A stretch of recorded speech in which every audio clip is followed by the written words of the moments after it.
Colossenses capítulo de número 1. Enquanto você procura, eu vou estar orando.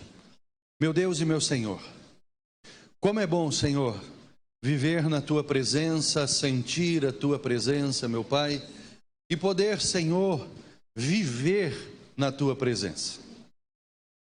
Mas de nada, Senhor, nos adianta amarmos ao Senhor e não temermos ao Senhor.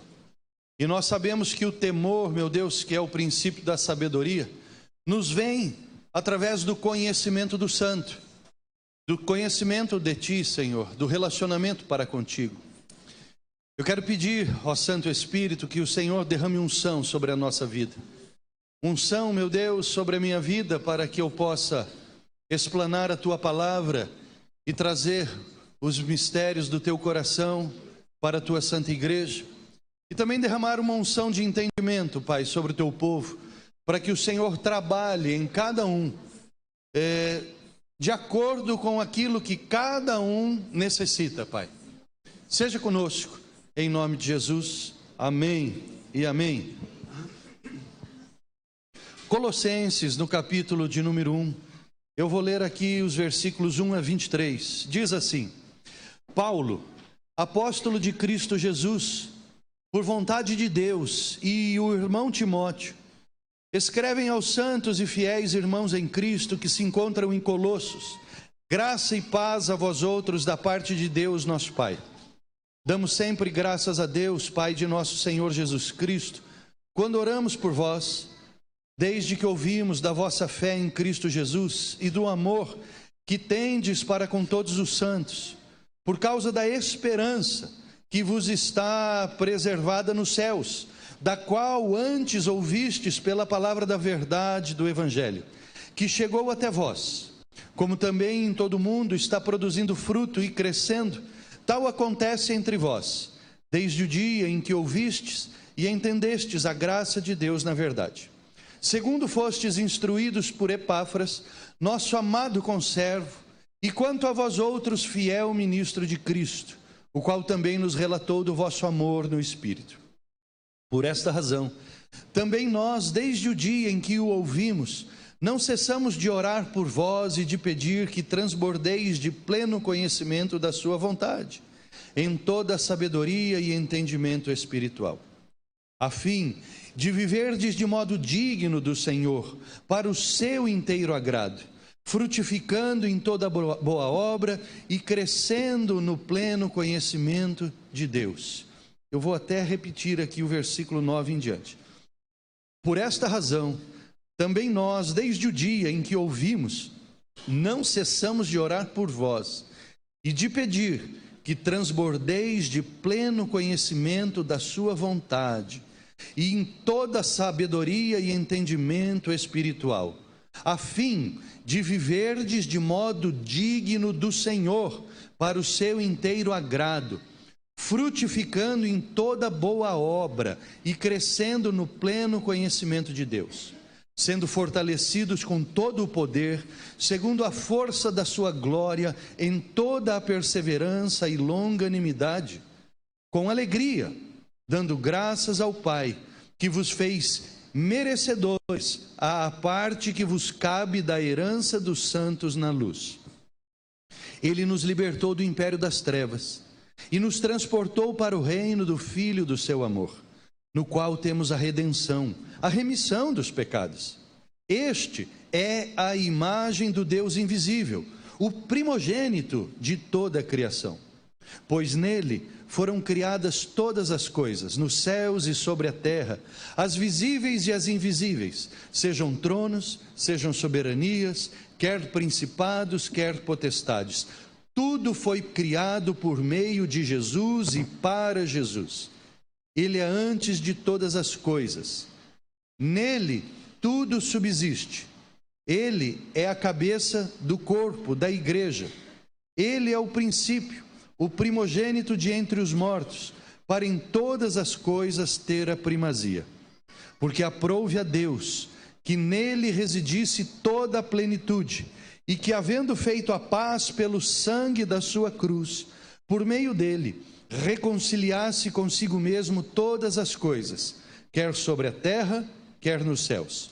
E a vós outros também, que em outro tempo éreis estranhos e inimigos no entendimento, pelas vossas obras malignas, agora, porém, vos reconciliou no corpo da sua carne, mediante a sua morte, para apresentar-vos perante ele santos, inculpáveis e irrepreensíveis, se é que vocês permanecem na fé, alicerçados e firmes, não vos deixando afastar da esperança do evangelho que ouvistes, e que foi pregado a toda criatura debaixo do céu, e do qual eu, Paulo, me tornei ministro. Aleluia, amém, glórias a Deus. Irmãos, o apóstolo Paulo escreveu essa carta a uma igreja que foi uma das primeiras comunidades cristãs que foram fundadas no começo, no primeiro século. Essa igreja não foi fundada por Paulo, mas ela foi fundada por Epáfras, que era um habitante, um morador da cidade de Colossos. E ali então, nessa primeira comunidade cristã, melhor dizendo, não foi a primeira comunidade cristã, mas a primeira comunidade não judia, a primeira comunidade de gentios na cidade de Colossos, que foi uma igreja que ela começou muito bem, ela começou muito feliz e muito firme nos ensinamentos da palavra de Deus. E esse nosso irmão Epáfras então inicia essa igreja. Mas com o passar do tempo, a fé dos colossenses, ela deixou de ser uma fé, como diz aqui a palavra, alicerçada e firme na esperança do evangelho.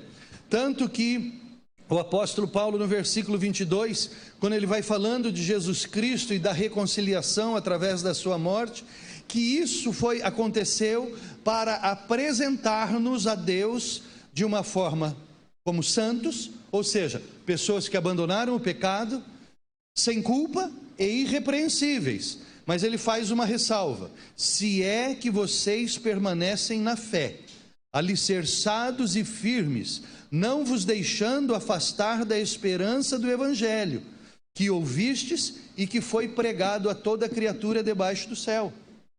Então o que acontece aqui com essa igreja é que algo aconteceu e que eles deixaram então a sua fé sadia. E sabe, irmãos, isso pode acontecer conosco também. Eu me lembro sempre que o pastor Marco Antônio, quando nós estávamos fazendo um funeral há muitos anos atrás, há décadas atrás, ele me lembra, eu nunca mais esqueci dessa frase que ele disse quando estávamos ali. Nós éramos pastores no Taquaral, ali no Parque Taquaral, e ele disse no funeral: o mais importante não é como nós começamos a vida, mas é como nós vamos terminá-la. Isso realmente é algo verdadeiro e essencial, porque o cristão às vezes começa muito bem, mas termina mal, e no meio do caminho acontecem algumas coisas que vão desanimando, que vão enfraquecendo, ou às vezes nem enfraquecem, nem desanimam, mas desviam. E aí, 3 coisas que eu quero destacar que o Espírito Santo colocou no meu coração para compartilhar com você essa noite, através dessa igreja que começa muito bem, mas que de repente ela começa a se afastar dos ensinamentos saudáveis do Evangelho do Senhor Jesus Cristo. Quero falar 3 coisas. A primeira, eu quero falar sobre fé sadia. A fé dessa igreja, ela começou a se tornar enferma. E eu quero falar então sobre fé sadia. Eu quero falar sobre o motivo do desvio dos colossenses, que pode ser também e pode chegar a cada um de nós também. E eu quero falar também sobre ensinos da palavra de Deus que nós não podemos nos esquecer nunca. E se nós tivermos esses ensinos, como Paulo ele faz aqui com os colossenses, e ele traz de novo essa mensagem para que fique bem alicerçada na nossa mente, no nosso coração, nós não vamos deixar que essas coisas aconteçam conosco. Primeira coisa que eu quero falar então é sobre fé sadia. A palavra de Deus em Tito, capítulo 2, versículo 1 diz assim: tu, porém, fala o que convém à sã doutrina. 2 Timóteo 4,3 diz assim: pois haverá um tempo em que as pessoas não suportarão a sã doutrina, a doutrina sadia, e pelo contrário, cercar-se-ão de mestres segundo suas próprias cobiças, como que sentindo coceira nos ouvidos.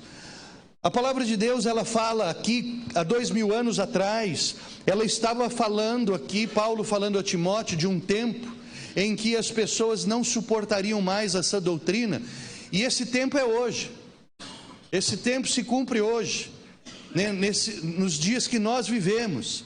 As pessoas não suportam mais essa doutrina, elas querem outra mensagem. Eles se cercam de mestres, não do mestre, mas muitos cristãos procuram mestres que ensinem o que eles querem ouvir e não o que precisariam ouvir. É muito atual essa mensagem aqui. E aí, meus irmãos, nós precisamos então de falar de uma fé sadia, porque quando nós começamos a procurar uma mensagem agradável aos ouvidos e ao coração, a nossa fé deixa de ser sadia. Por quê? Porque lembre-se sempre, nunca se esqueça disso, fé não é só crer em Jesus. Fé, além de crer, é ser fiel a Jesus. É crer em Jesus e sermos fiéis a Jesus. Mas se nós estamos ouvindo um evangelho deturpado, uma mensagem deturpada, não tem como sermos fiéis a Jesus. E isso é um grande perigo. Talvez seja a pior coisa que possa acontecer dentro da igreja, é uma fé enferma. Ah, pastor, não é o pecado? Sim, o pecado é uma tragédia. É uma tragédia como um prédio, um edifício que rui e cai e desmorona e mata pessoas, como nós vimos lá no Rio de Janeiro, por exemplo, um conjunto de prédios ruiu, caiu, matou um monte de gente. Ou, por exemplo, uma tragédia como lá não de Mariana, Brumadinho, que estourou a barragem e matou mais de 200 pessoas, tragédia. Mas por que o prédio caiu? Por que a barragem ela estourou? Porque começaram a acontecer rachaduras, pequenas rachaduras, ali naquela barragem, pequenas brechas na estrutura do prédio, e o prédio ruiu. Isso é um ensinamento falso. Se os ensinamentos falsos começam a invadir as nossas estruturas e nós começamos a dar brechas para ensinamentos falsos, né, na nossa vida, a nossa fé se tornará enferma e por fim a barragem vai estourar, o prédio vai cair. É muito mais eficiente para o inferno trazer ensinamento falso dentro da igreja do que começar a tentar as pessoas para que elas pequem. É óbvio que o inferno trabalha nas duas frentes, mas a eficiência de uma fé enferma é muito maior, porque aí nós deixamos de seguir verdadeiramente ao Senhor Jesus. Nós precisamos ser fiéis a Jesus. E qual que é o nosso ponto de ligação a Jesus Cristo? A cruz. A cruz. Qualquer ensinamento em nome de Jesus, ou pretenso ensinamento em nome de Jesus, que não caiba a cruz, nós precisamos rejeitar. Precisamos rejeitar tudo, meus irmãos, que retire como ligação a Jesus a cruz. Alguns colocaram o sal grosso, outros colocaram sacrifícios, outros colocam o horóscopo, outros colocam a cor da calcinha, outros colocam a cor das roupas no fim de ano, na passagem do ano. Isso é uma fé enferma. Se retirarmos a cruz, nós perdemos a fidelidade ao Senhor Jesus Cristo de Nazaré. Amém? E se colocarmos qualquer coisa somando com Jesus, nossa fé é enferma. Porque Jesus Cristo, como diz na Epístola aos Hebreus, Ele é suficiente para manter a nossa fé. Aleluia! E Paulo disse o seguinte: eu não preguei outra coisa no meio de vocês, ao Cristo crucificado e ressuscitado. O Cristo ressurreto. Meu irmão, uma fé em que Jesus Cristo, Ele não é o único, não é sadia. Não é sadia. Esses dias eu fui buscar uma correspondência no correio, e a mocinha do correio, a gente é bastante conhecido, ali onde nós moramos, né? Ela estava falando assim: eu passei numa casa ali, que tem um copão de sal grosso, e uma cabeça de alho ali. Eita, que medo louco que essa pessoa tem nessa casa, né? Que fé é essa, né? Aí ela falou assim para mim: eu preciso ir mais na igreja. Eu falei, comecei a gostar da conversa. Ah, mas eu tenho fé no sal grosso. Eu falei, já escangalhou a conversa, daqui a minha encomenda e eu vou embora, né? Então, meu irmão, uma fé que, além da Bíblia, eu preciso de alguma outra coisa, é uma fé enferma. Nós precisamos rejeitar, viu, irmãos? Nós precisamos rejeitar. Então, rejeite qualquer ensinamento, meu irmão, que ligue-nos a Jesus sem a cruz.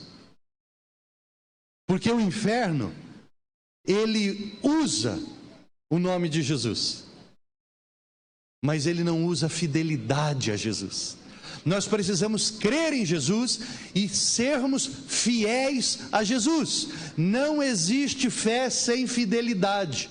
Não existe. Eu gosto de dizer o seguinte: Deus colocou uma mensagem aqui para mim. Ah, pastor, não é aqui? Não. Aqui é inteligência. Aqui é sabedoria. Aqui é razão. Aqui é sentimento. É óbvio que temos que ter muito bem a razão, mas se ela não estiver unida, meu irmão, ao amor a Jesus, é só inteligência. Então, queridos, cuidado com uma fé que destitui a cruz e coloca qualquer outra coisa. A segunda coisa que eu quero falar aqui é o motivo do desvio dos colossenses. No capítulo 2, aqui em Colossenses, você pode deixar sua Bíblia aberta em Colossenses. No capítulo 2, no versículo de número 4, está escrito assim: assim eu digo, para que ninguém vos engane com raciocínios falsos. Meu irmão, geralmente argumentos falsos vêm dentro de frases bonitas, frases de impacto. Quando querem trazer um ensinamento falso, geralmente ele vem travestido de frases bonitas e de impacto.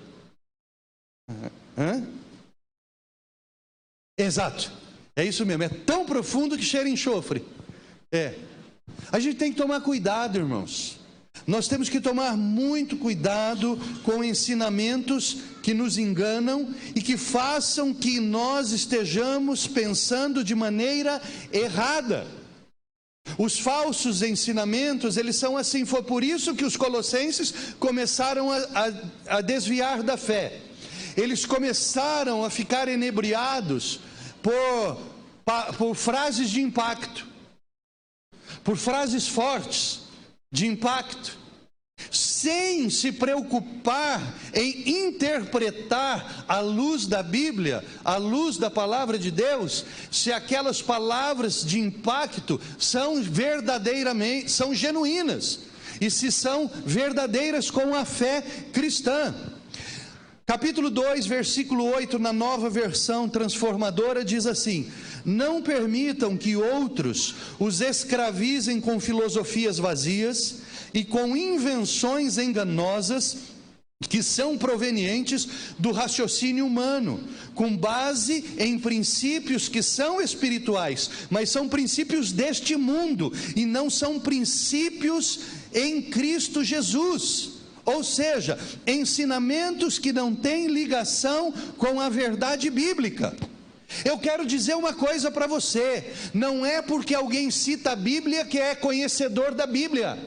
Não é porque alguém cita versículos que a coisa está correta. O importante não é citar a Bíblia. O importante, meus irmãos, é ser fiel à Bíblia.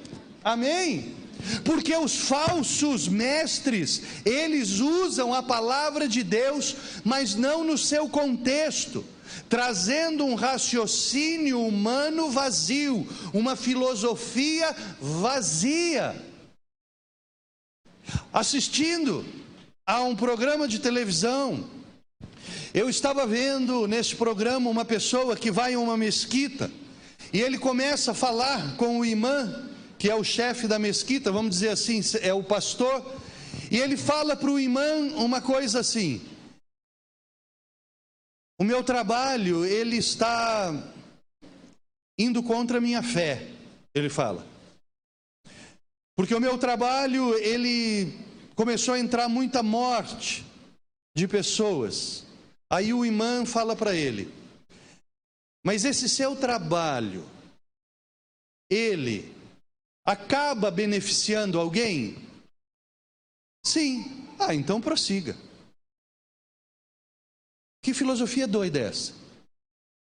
Que coisa maluca é essa? Então, se eu matar alguém, vai beneficiar outro, ou até mesmo eu, posso prosseguir? Isso não é bíblico. Porque a palavra de Deus não diz para matarmos os outros, mas para matar a mim mesmo. Não estou falando de suicídio, de matar a minha carne, de matar os meus maus desejos, de amar o inimigo, E a gente precisa começar a tomar cuidado, meus irmãos, porque as coisas infernais, elas vêm embrulhadas em palavra de Deus. Mas você pegar a palavra de Deus e interpretá-la fora daquilo que Deus quer fazer, quer falar, é um perigo tremendo. As heresias nasceram dentro da igreja. Se você for olhar as heresias na história da igreja, elas nasceram dentro da igreja. O que aconteceu? Alguém pegou a Bíblia e torceu o seu sentido verdadeiro.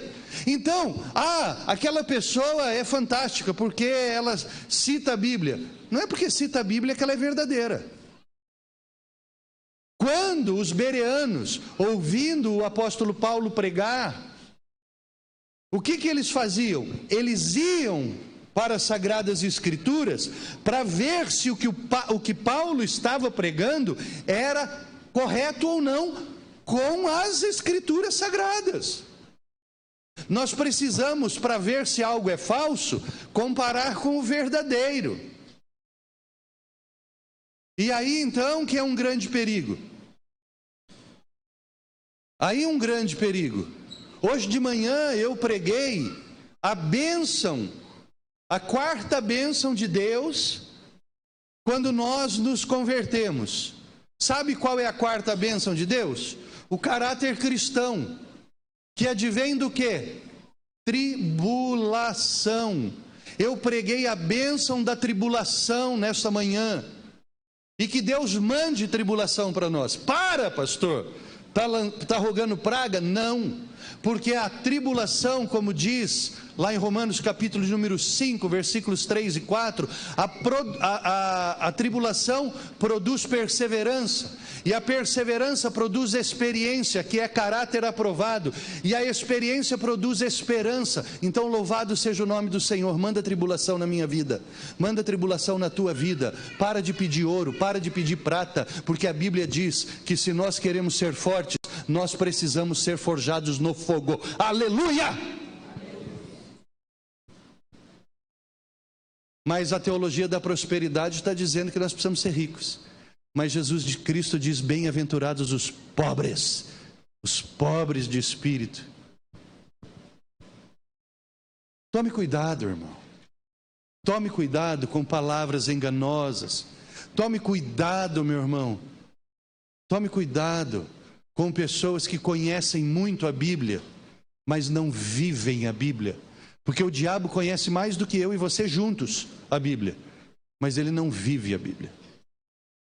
Então a gente tem que tomar um cuidado tremendo com isso.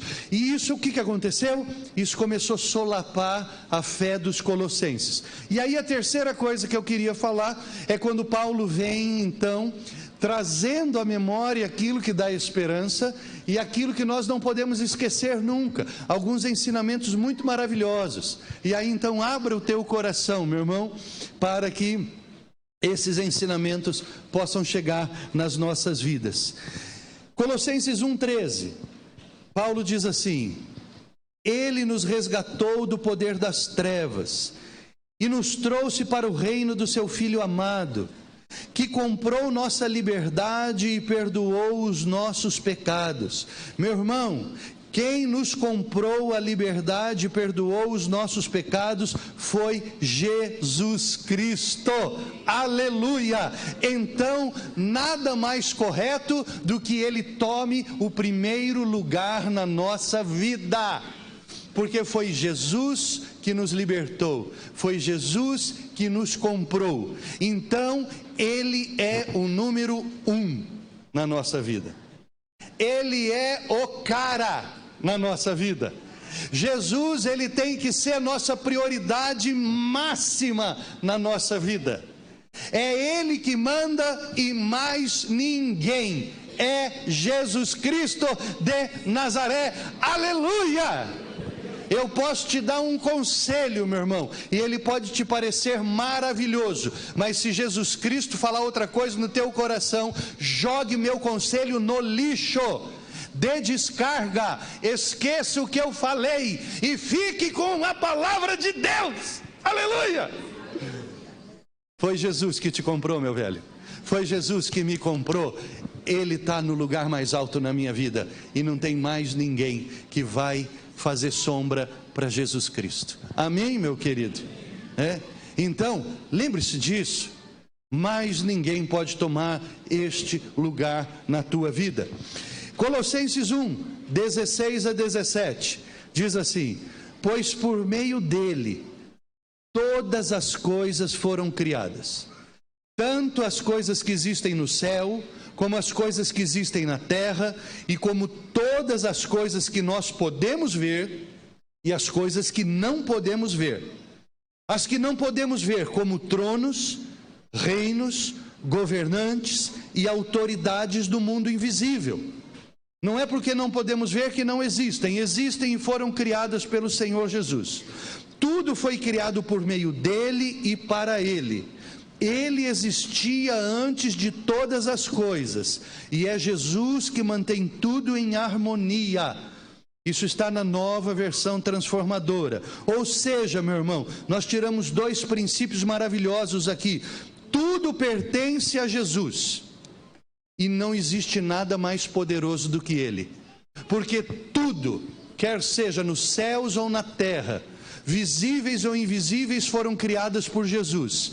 Então, Ele tem autoridade sobre tudo o que se vê e o que não se vê. O que anda, o que voa, o que cheira, o que não se vê. Jesus é a autoridade suprema. Ele é o onipotente. Aleluia. Então não tenha medo de mais nada, meu irmão. Eu me lembro de uma pessoa, quando eu era pastor lá em Jundiaí, um dia ele falou assim comigo: pastor, eu não vou orar mais, porque sabe o que acontece? Eu começo a orar, dá muita tribulação, eu me mijo de medo do capeta. Ele se mijava de medo do capeta. Que mijar de medo do capeta? É o capeta que tem que mijar de medo de nós. Aleluia! Porque a igreja está sob o poder do Onipotente.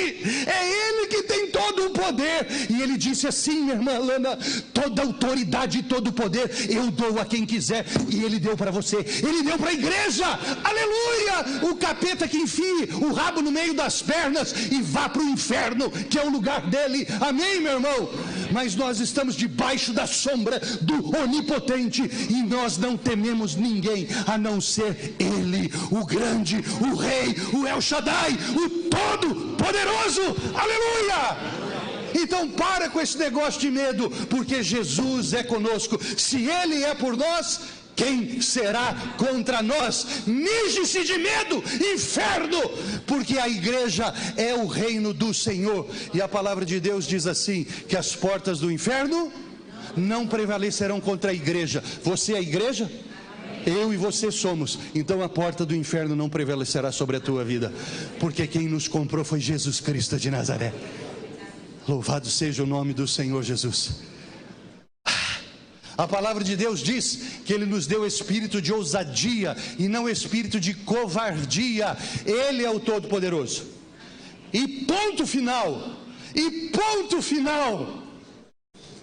E aí aqui diz o seguinte: tudo foi criado por meio dele e para ele. Ele existia antes de todas as coisas e mantém tudo em harmonia. Não existe harmonia fora de Jesus. Qual é o contrário de harmonia? Caos. Caos. Fora de Jesus, tua vida é um caos, minha vida é um caos, mas em Jesus é harmonia, porque Ele disse aqui: nele todas as coisas subsistem, ou seja, Ele mantém tudo em harmonia. Tua vida está um caos, irmão? É porque provavelmente sua fé não é sadia. Porque aonde se vive uma fé sadia, não se vive um caos. Aonde há Jesus, há harmonia. Não há harmonia na tua casa? Reveja a tua fé. Reveja a tua fé. É óbvio que de vez em quando as coisas parecem dar uma azedada em casa, né? É sim.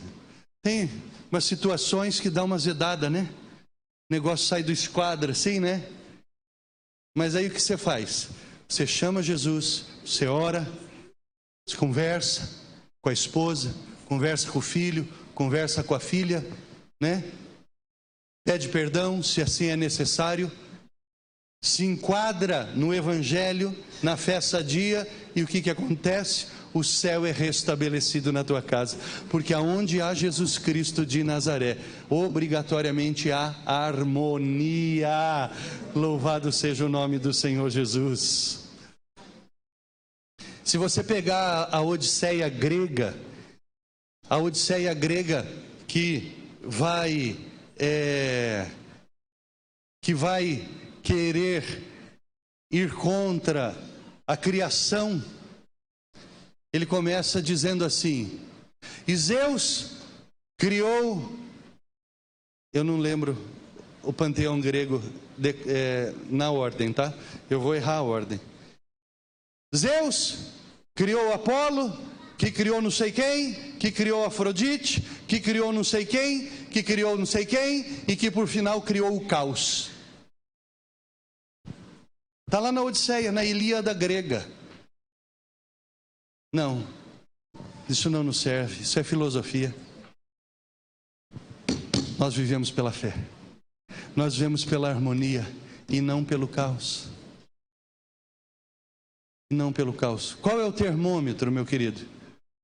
O termômetro, se estamos vivendo uma fé genuína, é se há harmonia na nossa vida, se há harmonia nas nossas instituições, nos nossos relacionamentos, irmãos, em nome de Jesus. A penúltima coisa que eu quero falar, versículo 1:18 diz assim: Ele é a cabeça do corpo, que é a igreja. Ele é o princípio supremo sobre os que ressuscitam dos mortos. Portanto, Ele é o primeiro em tudo. Oh, muito bem, se você acabou de me responder que eu e você juntos somos a igreja, Aqui diz então que nós temos uma cabeça, e essa cabeça é o Senhor Jesus Cristo de Nazaré.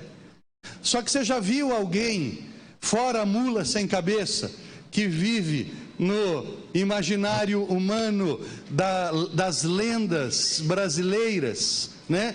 Fora isso, você já viu na biologia um corpo sem cabeça? Não, ele morre. Eu e você, como igreja, sem o cabeça que é Jesus, nós estamos dentro de um templo mortos. É um Walking Dead, é um bando de zumbis, né? Porque nós, desligados do Senhor Jesus, somos zumbis, não somos mais nada do que isso, né? E aí então, meu querido, só que a cabeça, é da cabeça que provém todos os comandos para o corpo, não é? Se eu quero pegar o meu óculos aqui, agora é uma coisa tão rápida, né? Que a minha mão corre aqui para eu colocar o óculos aqui, mas a ordem saiu daqui, do cabeça. Ou seja, meu irmão, haja e reaja segundo o cabeça, que é o Senhor Jesus Cristo de Nazaré. Nunca tome o lugar de Jesus, nunca queira ser o cabeça, e nem o pescoço. O pescoço é o Espírito Santo. Nós somos daqui para baixo, querido.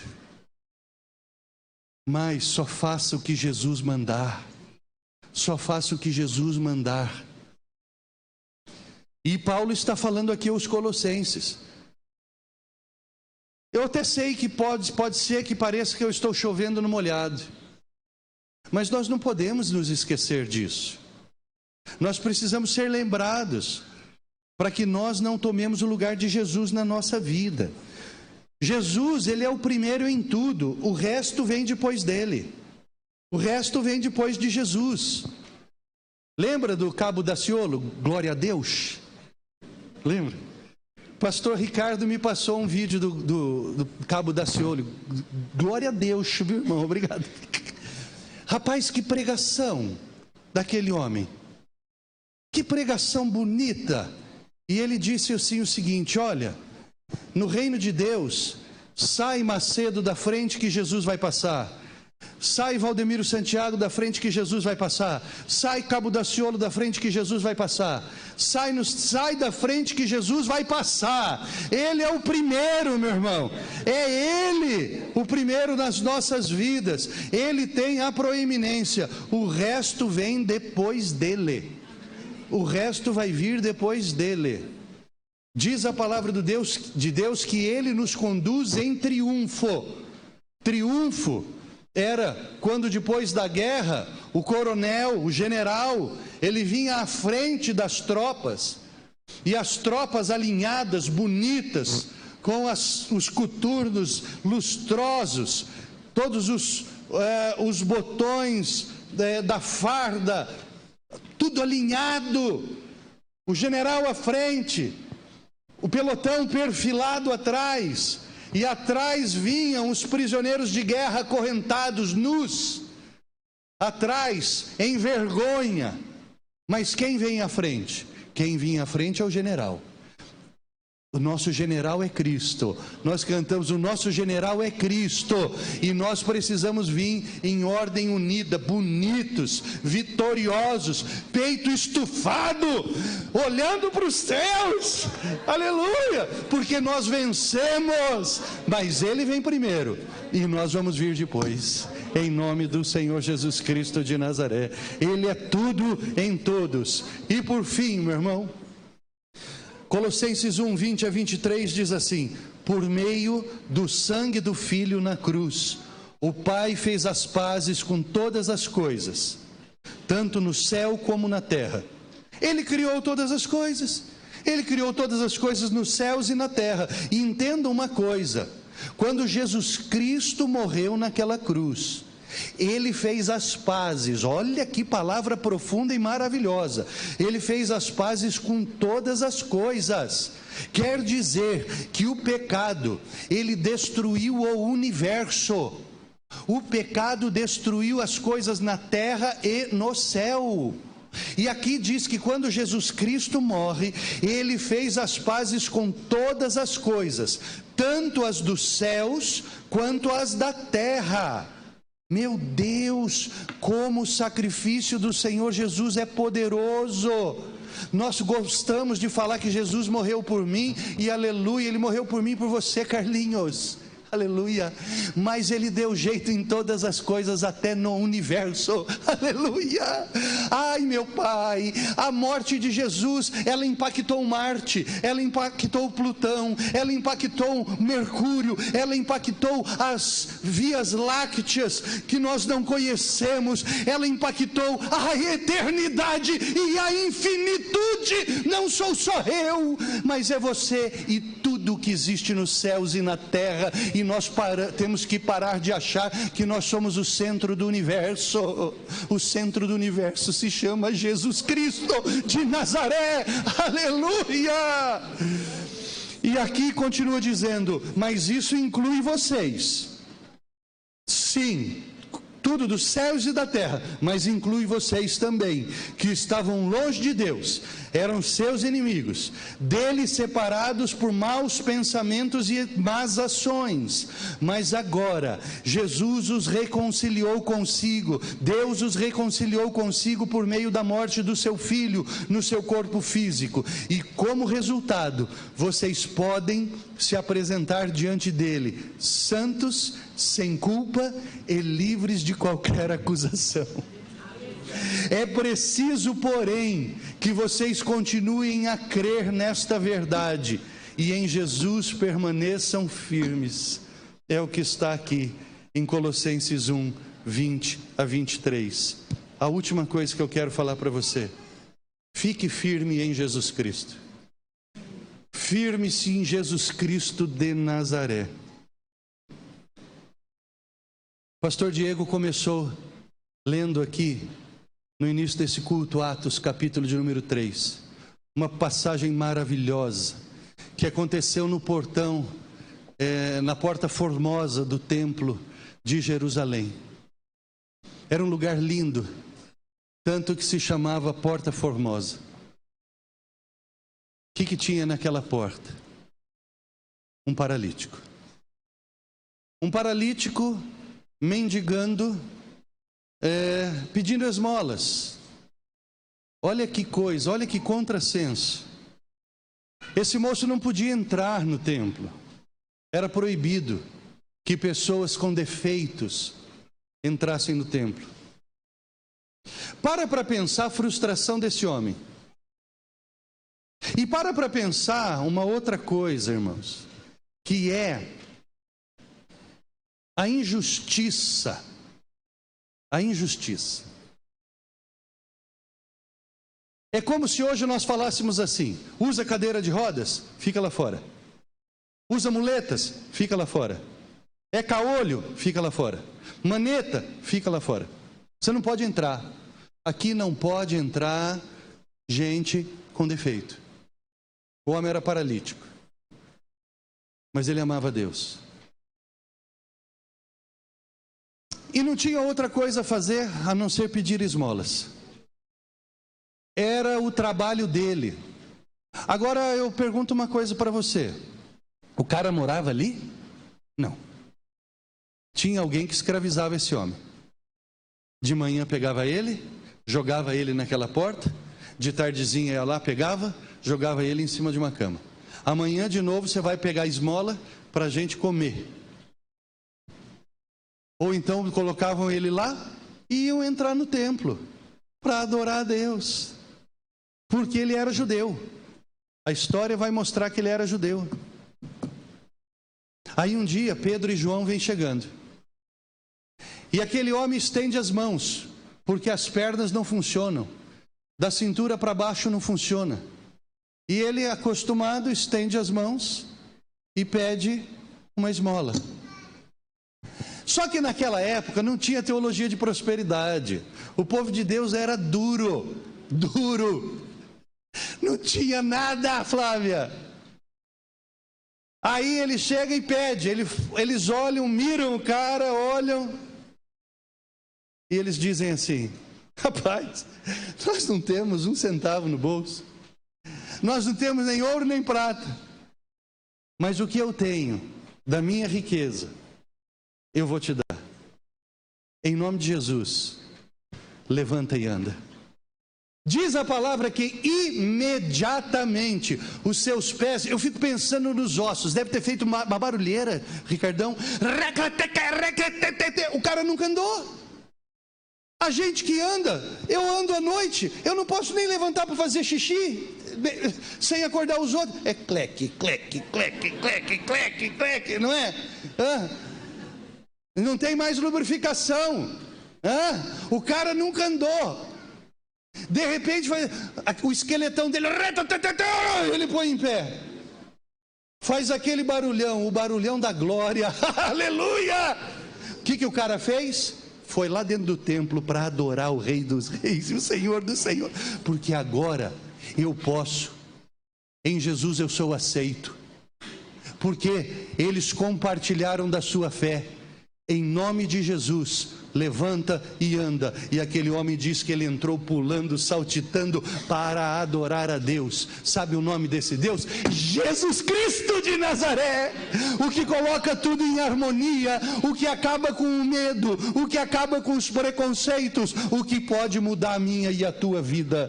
Louvado seja o nome do Senhor Jesus. Que cueca branca, que roupa branca, que sal grosso, que alho, que dente de pimenta, ou que nada, o troço é Jesus Cristo, aleluia, meu irmão. Então, meu irmão, sai da frente, porque o Senhor Jesus vai passar, e deixa Ele tomar o primeiro lugar na tua vida. Fica firme em Jesus Cristo de Nazaré, meu irmão. E quero falar uma outra coisa, teu ouvido não é pinico, viu? Teu ouvido não é pinico. Não deixa, meu irmão, que os falsos ensinadores coloquem porcaria no teu coração e no meu coração e na minha mente, tá? O negócio é Bíblia, é Bíblia, é Bíblia. Filosofia para os filósofos. O nosso negócio é com os profetas, é com os apóstolos, é com o Senhor Jesus Cristo de Nazaré. Amém? Que Deus te abençoe, que Deus te sustente, para a honra e glória do nome do Senhor Jesus. Vamos nos colocar em pé, meu irmão? Firme em Jesus, hein, irmão? Firme em Jesus Cristo de Nazaré. Cuidado com as palavras bonitas, elas podem te levar para o inferno, mas as palavras duras da palavra de Deus vão te levar para os céus, em nome de Jesus. Amém?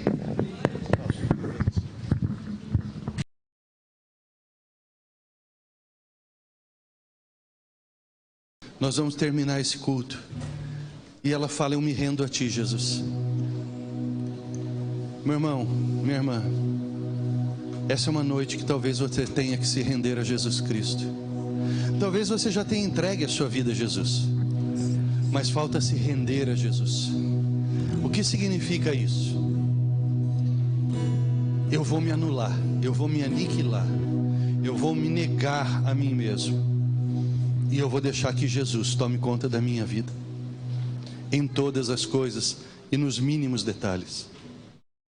A palavra do Senhor, ela diz assim, queridos, que lá no céu Ele vai falar: servo bom e fiel, se fostes fiel no pouco. Sabe, meu irmão, sabe, minha irmã, talvez nós sejamos fiéis em muitas coisas com Jesus, mas talvez em algumas coisas ainda falta fidelidade ao Senhor Jesus. E é exatamente aí que o Espírito Santo quer tocar na tua vida. Qual é a tua área, meu irmão? Qual é a tua área, minha irmã, que falta rendição ao Senhor? É o orgulho? É a aspereza? É o amor ao dinheiro? Aonde está a tua dureza de coração? Jesus quer tratar com você essa noite. Sai da frente que Jesus vai passar, querido. Jesus essa noite quer tratar com o teu coração, com o meu coração. Quer tratar às vezes com áreas pequenas das nossas vidas, que ainda falta rendição.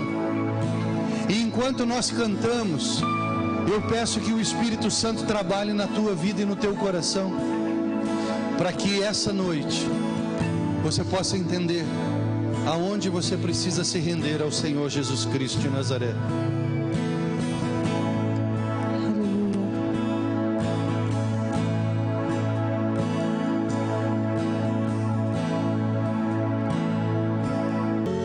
O que nós vamos fazer se nós não entregarmos o nosso coração a Jesus, irmãos? Sabe, às vezes a gente entrega as nossas mãos e trabalhamos muito na igreja. Às vezes entregamos os nossos pés e corremos muito na igreja. Mas Ele quer o teu coração. Hoje à noite Jesus quer o teu coração. E talvez você queira fazer isso essa noite. Deus não quer trabalho essa noite. Deus não quer corrida essa noite. Deus não quer inteligência essa noite. Ele quer o teu coração. Você quer entregar teu coração a Jesus? Você quer entregar teu coração a Jesus? Sai do teu lugar. Vem dobrar o joelho aqui nesse altar. Vem entregar teu coração a Jesus. Hoje Ele não quer o teu serviço. Hoje Ele quer teu coração. Você foi tocado essa noite? Chega aqui, meu irmão. Chega aqui, minha irmã. Vem ofertar teu coração ao Senhor aqui essa noite. Tenha vergonha. Pode vir. O altar é o lugar para os vitoriosos, querido. Vem, querido. Você quer entregar a tua vida a Jesus? Porventura tem alguém querendo entregar a vida a Jesus aqui essa noite e reconhecê-lo como seu Salvador? Se alguém ainda não entregou sua vida a Jesus, levanta a sua mão. Você quer entregar a sua vida a Jesus hoje? Faz um aceno com a tua mão aí. Ok. Mas você quer entregar teu coração, meu irmão?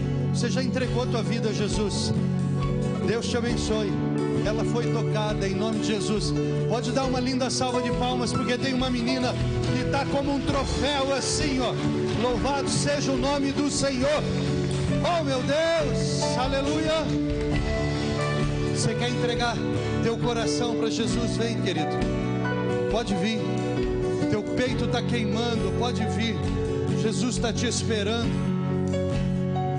Vem. Eu vou orar com você nesse momento, em nome de Jesus. Meu Deus, meu Senhor, famílias inteiras, Senhor, estão entregando seus corações a Ti, Pai. O que será que acontecerá, meu Deus, nessa casa, onde todos, Senhor, estão entregando seus corações a Ti? Namorados, meu Deus, entregam seus corações. Noivos, Senhor, essa noite, meu Deus, aqui, Senhor, vivemos um milagre. Mães com filhas, pais com filhos, Senhor, estão juntos aqui numa decisão em conjunto. E a Tua palavra nos garante: se dois concordarem na terra com algo maravilhoso acontecerá, e Tu farás proezas, Senhor, através dessas vidas, Pai. E pessoas estão se santificando no Teu altar essa noite, meu Deus. Jovens, meu Deus, garantindo, meu Deus, a prosperidade, Senhor, da nova geração da Tua igreja, uma prosperidade espiritual, meu Pai. Eu agradeço que o Senhor está derramando essa noite aqui neste lugar, meu Deus. Adolescentes, meu Deus, decidindo-se, Deus, a entregar a Ti nessa noite. Jovens, adultos, Senhor, nosso coração Te pertence. A nosso coração Te pertence, Jesus. E nós sabemos que o Senhor pode fazer grandes coisas através de um povo, Senhor, abnegado diante de Ti, meu Pai. Oh, Senhor, usa, Senhor, essa geração que se levanta, ou melhor, que se ajoelha nessa noite, nesse lugar, meu Deus. Usa, meu Deus, corações que essa noite se abrem e se dobram, Pai, no meio da Tua casa, Pai. Porque o Senhor é o Rei. Tu és o Supremo nesta igreja. Não há ninguém maior, ninguém melhor a quem nós possamos entregar o nosso coração. Só Tu tens as palavras de vida eterna. e só o Senhor é o Salvador. Nós te reconhecemos como dono dessa igreja, nós te reconhecemos como dono dessas vidas, nós te reconhecemos, Jesus, como o único Deus e Salvador que existe sobre o universo. A sua igreja se prostra diante de ti. O teu sangue, Senhor, está sobre cada um de nós, e o óleo do teu Espírito, meu Deus, abundantemente jorra de debaixo do teu trono. Águas vivas, Senhor, estão subindo, estão no tornozelo, como ali o profeta viu. Sobem, Senhor, por os artelhos, sobem, Senhor, por os joelhos. A água viva nos inunda, que vem do trono de glória do Senhor, Senhor. Oh Deus, inunda-nos, Senhor, com as fontes de águas vivas. Renova-nos, Deus, com teu Santo Espírito, Pai, e faz de nós uma igreja, Senhor, poderosa do teu Santo Espírito, poderosa em santidade, Senhor, que arrebate, Senhor, o mundo, meu Deus.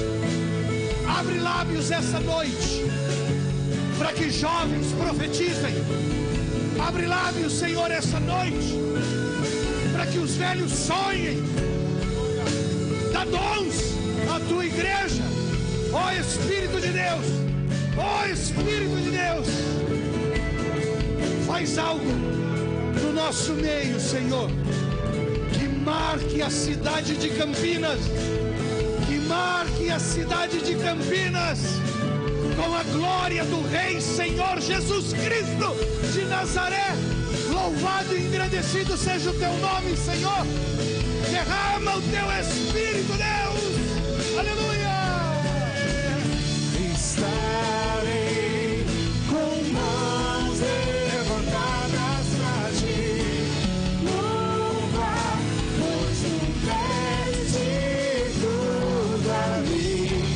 Meu ser a ti, ó Senhor, se rende, porque sou teu.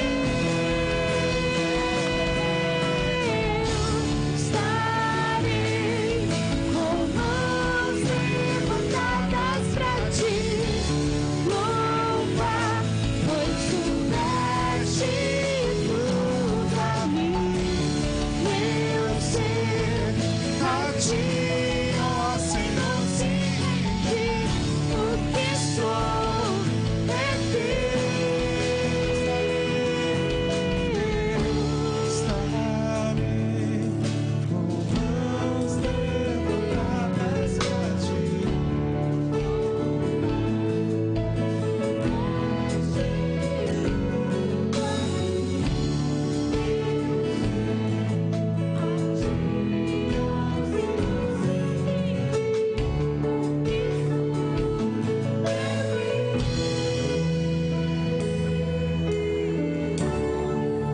Igreja do Senhor Jesus Cristo,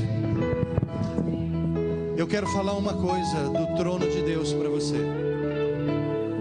O Senhor quer para essa igreja que ela continue remando contra a maré. O Senhor quer que nós continuemos no vento do Espírito, irmãos. Nós estamos indo na contramão do que a igreja está indo no mundo. E a contramão aponta para o céu, irmão. A contramão aponta para o céu. Eu quero dizer uma coisa para você, meu irmão. Você que é fiel ao Senhor Jesus Cristo de Nazaré, você vai escutar palavras desse jeito. Daqui para frente, o Senhor está disposto a derramar poder sobre essa igreja. O Senhor está disposto a abrir as comportas dos céus para essa igreja. Mas nós vamos ter que remar contra a maré, irmão. Nós vamos ter que negar, irmãos, esse maná nojento que homens inescrupulosos e líderes estão querendo dar para a igreja. O que Deus tem para você é muito mais maravilhoso. Você não vai ficar rico, você não vai ganhar um centavo de Deus, Quero ser muito claro com você. Eu não quero que você saia dessa igreja, mas entenda bem uma coisa: o que Jesus quer dar para essa igreja é muito mais valioso do que ouro que prata. Aleluia. Você tem que se manter firme. Mantenha-se firme em nome do Senhor Jesus. Pastor nenhum dessa igreja vai se dobrar a esse evangelho barato. Enquanto eu estiver nesta igreja, o diabo não vai ter lugar nesse lugar. Mas um povo honesto e fiel ao Senhor Jesus é bem-vindo, porque quem reina aqui é Jesus Cristo de Nazaré. Louvado seja o nome do Senhor. Fecha teus olhos, curva tua fronte, espalma as mãos aos céus. Meu Deus e meu Senhor, Tu és o Senhor supremo dessa igreja. E aqui, meu Deus, há um povo sedento pelo Teu sangue, há um povo sedento pelo óleo do Espírito Santo. E eu quero pedir, Senhor, derrama porções sobrenaturais do Teu Espírito no meio da Tua igreja, Senhor. Levanta, Pai, um povo, meu Deus, vivo e vivo em abundância, Senhor. Um povo que pisa a cabeça da serpente e que vai, meu Deus, ser liberto de tudo, Pai. Porque nós queremos, sabe o que, meu Deus? Glorificar o Teu nome sobre esta terra, como João Batista nesta igreja se coloca essa noite. Que nós diminuamos, mas que o Senhor cresça em nome de Jesus. E é assim que eu abençoo este povo essa noite, para que nós sejamos como um vaso de glória, cheios do Espírito Santo, para arrebatar corações nessa cidade, no nome santo e precioso de Jesus. Amém e amém. Que Deus te abençoe, que Deus te abençoe, e viva a glória de Deus na tua vida.